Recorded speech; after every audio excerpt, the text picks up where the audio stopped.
हाँ तो भाई लोग हम लेके आ गए बनी आज अनुपमा यादव और गोलू राजा का बहुत ही शानदार स्टेज शो। नमस्ते प्रणाम रो लोग के हमारे चैनल पर स्वागत बा। अगर रो लोग हमारे चैनल पर नए बन जाए तो चैनल के सब्सक्राइब कर ले, हम वीडियो के लाइक कर दे हम, ताकि हमनी के मोटिवेशन बनत रही और हमनी के ऐसा ऐसा वीडियो अपडेट जानकारी लोग तक भेजत रही और लोग देखत रही लोग। तो बात कर लो जो अनुपमा यादव, जी हाँ दोस्तों, अनुपमा यादव गए तो है स्टेज शो में। ये स्टेज शो है रविवार का, इसी रविवार का संडे का दिन था। वहाँ पे स्टेज शो हुआ, गए जाते जाते भाई बवाल ही हो गया। बवाल इस बात का हुआ कि स्टेज शो करने गए, वहाँ पे सैड सॉन्ग गाए और गाते गाते उनका पंच लाइन सीधे शिव कुमार बीकू के पास पहुँच गया है। अगर आप लोगों को यकीन नहीं होगा ना तो आप लोग वहाँ पे गोलू राजा के रिएक्शन देखिएगा कि वो क्या कहना चाहती है अनुपमा यादव। दिल जब से तोड़ा लो हमारा के छोड़ा लो, दिल जब से तोड़ लो हमारा के छोड़ा लो, संगतिया खराब हो गए। अरे तू ही जब रहबू ना जन कौन काम के रही, तू ही जब रहबू ना मन बना जन कौन काम के रही। अरे ससुर में जाके तू हमके भुला के, तू ससुर में जाके तू हमके भुला के तू, जी हम आराम से रही। तू ही जब रहबू ना जन कौन काम के रही, तू ही जब रहबू ना जन कौन काम के रही। पियावा से मिलके अपना हो करी हम प्रेम स्थापना हो, पियावा से मिलके अपना हो करी हम सपना हो। हम हूँ तो होके भूल जाई समझ के पूरा सपना हो, हम हो तो हमें भूल जाए समझ के पूरा सपना हो। लाग गई हो लदी शादी करी हो जलादी, लाग गई हो लदी शादी करी हो जलादी, पूरा धूमधाम से कही। ओकरे विभाग हो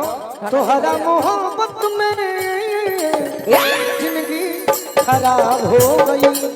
तोहरा मोहब्बत में जिंदगी खराब हो गई। मनवा मिलन वाला तड़पेला, दिलवा धक धक धड़केला, दिलवा धड़ धड़ धड़केला, दिलवा धड़ धड़ धड़केला। सावन के बदरिया जैसे, अरे सावन के बदरिया जैसे अखियाई हो तरसेला, सावन के बदरिया जैसे अखियाई हो तरसेला।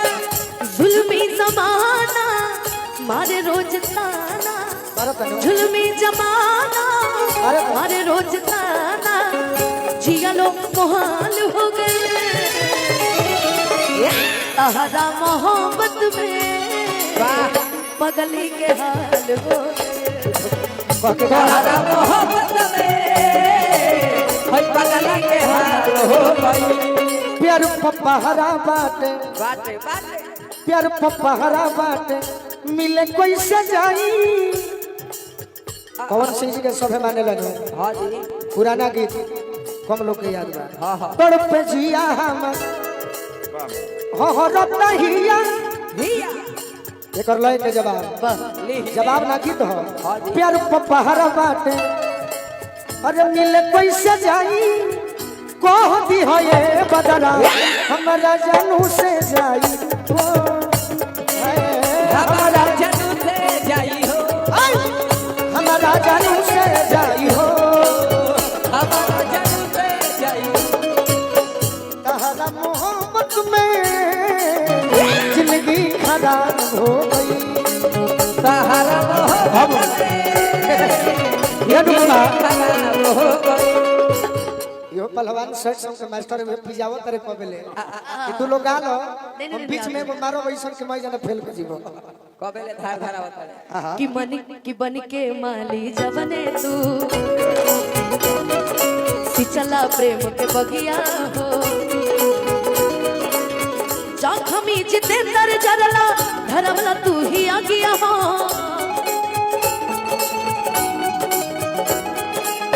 जखमी जितेंद्र जरला धरमला तू ही आ गया हो।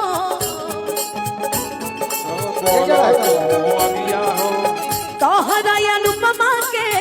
चांदनी अनुपमा के वाह। तोहरा अनुपमा बोले के चांदनी अनुपमा के देखला कई साल हो गए तोहरा मोहब्बत में जान हो जुदाई में बदली बेहाल हो गई जान हो जुदाई में बदली बेहाल हो गई जान हो जुदाई में लेकिन लागल बा लेकिन ए तारा गीत में लेकिन लागल बा लेकिन जुदाई के जब बात बात हम कहो लड़किया के लड़की से प्यार बा नंबर ब्लॉक कैले भी लड़की जाने जहिया से हमरा पसंद कैले बाड़ी जाने जहिया से हमरा पसंद कैले बाड़ी हां हमारा पर झूठो कहनो ओह दिन से नंबर ब्लॉक कैले बाड़ी जाने जहिया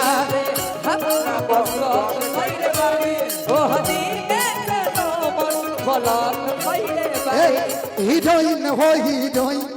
तू नानू पिएलू कहता अखिया नशा में रहेलू हीरोइन हो हीरोइन पिएलू कहता अखिया नशा में रहेलू ए गोलू भैया कवन कमी रहे बोल दे आज बोल दे खुल के बोल बोल कवन कमी रहे अनुपमा अहीर में नहीं खुद तक दीर में कमी कहा भाई कवली अब बताओ अब छोड़ा ओहो तू प्रधानमंत्री हो मुखिया के बात काहे सुनत रही भैया तोहरा प्यार में पिटाई बानी घर से खुशी आई बुता मर जाई तड़प के ऐसन बीमारी बात